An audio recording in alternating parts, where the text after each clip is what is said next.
Thank you for listening to our podcast. To find more podcasts on options, stocks, alternative markets, and market data, please visit www.ise.com/podcasts. So let's look about. I can see that they changed the slides. That should be say using technical analysis, but was written in white with the original slides. So we've had a change in slide background. So hopefully there shouldn't be too much trouble here. But that should say using technical analysis for timing a currency move. And really what we're doing is, first of all, before we actually look to utilizing the options market, we need to establish an underlying outlook for the specific pair value. So that might be the EUI, the US against the euro, or that might be the CDD, the US versus the Canadian. But at the end of the day, we have to start with the actual pair value and with the chart, and we need to decide how are we going to participate in a possible move. So of course, right back to options basics.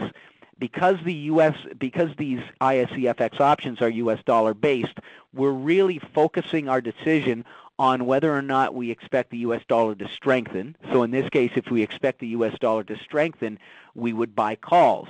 Now, that traditionally, that call option gives us the right to buy an underlying security at a specific price for a specific time frame. Now, because we're not actually able to purchase the underlying security, recognize that what purchasing an ISEFX option or an ISEFX call option allows us to do is it allows us to participate in an increase in value of the underlying security. So in other words, we buy a specific strike price, a specific call option strike price.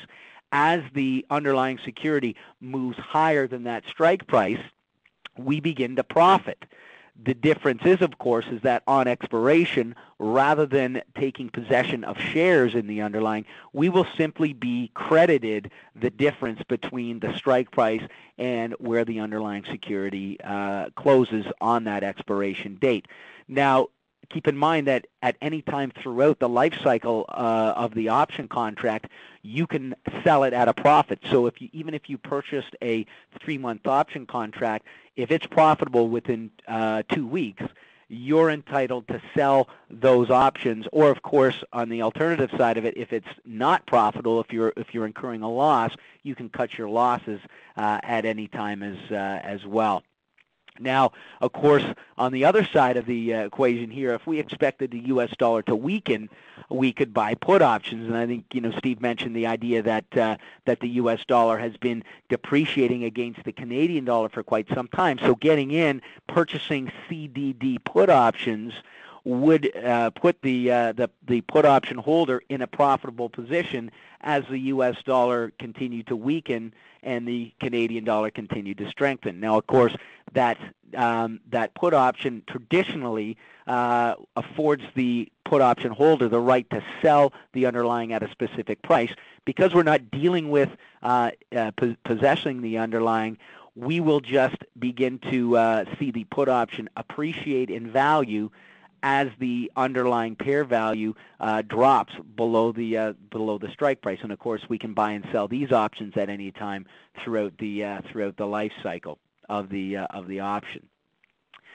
Now, I always like to reinforce how options prices are determined. Remember that there are, of course, 4 major factors in influencing the value of an option contract. So that's what makes this market very unique to trade. We always have, in this case, the pair value, so just how the underlying pair value is actually trading, either to the upside or the downside. We, of course, have the strike price of the option contract and its relationship to the pair value. We have the time remaining until expiration, and we also have the volatility of the pair value. And we talked a little bit earlier on. I know Steve mentioned a little bit about volatility, and just as market moves are being anticipated, volatility tends to increase based on that anticipation. But keep in mind that for all intents and purposes, it is the pair value that is going to influence the option contract value more directly. So, in other words, when we're looking to speculate on these currency pair values or using these ISCFX options, we can't just go in and buy any old option. We really need to step back, have a look at the pair value charts, create a thesis or a directional bias, and then we can go in and select the appropriate option contract to participate, recognizing that as the pair value moves in our favor, ideally the call option or the put option that we've purchased will move in our favor as well. Now, of course, all of these other factors are important, but recognize that we need to start with a view on the underlying pair value before we can go in and select the appropriate option contract. So, one of the easiest ways that we can go in, and one of the sort of foundations of technical analysis, is just to simply identify a trend. And the identification of a trend, whether it's continuing or whether it's reversing, is really how we make money in the trading business. And it really starts with essentially stepping back and taking a look at the underlying pair value, and first of all identifying what direction it is, and then recognizing that our ability to identify that is critical to identifying a potential trade opportunity. Now, the trend simply refers to the overall direction, in this case, that the pair value is going. So we talked a little bit about the U.S. dollar weakening against the Canadian dollar. Well, that didn't happen in a straight line. So ultimately, the market is going to the pair value is going to move up and down as market conditions change. We want to look at the overall direction and determine whether or not that direction is going to continue, or whether or not there's a possibility that direction is going to change. Again, the market never moves in a straight line, and so we can use the peaks and the troughs, as we call them, to establish a particular trend in that pair value, and then again use that to determine an appropriate approach to trading it. And we can have uptrends, we can have downtrends, and we can have sideways trends. If we're looking at simple trend identification, I always try to start with getting our students to recognize that an uptrend is going to make higher highs, a downtrend is going to make lower lows. And a lot of people step back and they say, well, how much more simpler can you get? But you'd be amazed at how many people try to chase a trend that has been in place, say going to the upside, without waiting for that confirmation of a move higher. And a lot of times that ends up not working out so well as the market decides to reverse. So we always want to pay attention to whether or not the market is either breaking a previous high or whether it's breaking a previous low to help us determine whether or not the trend is going to continue or perhaps even possibly reverse.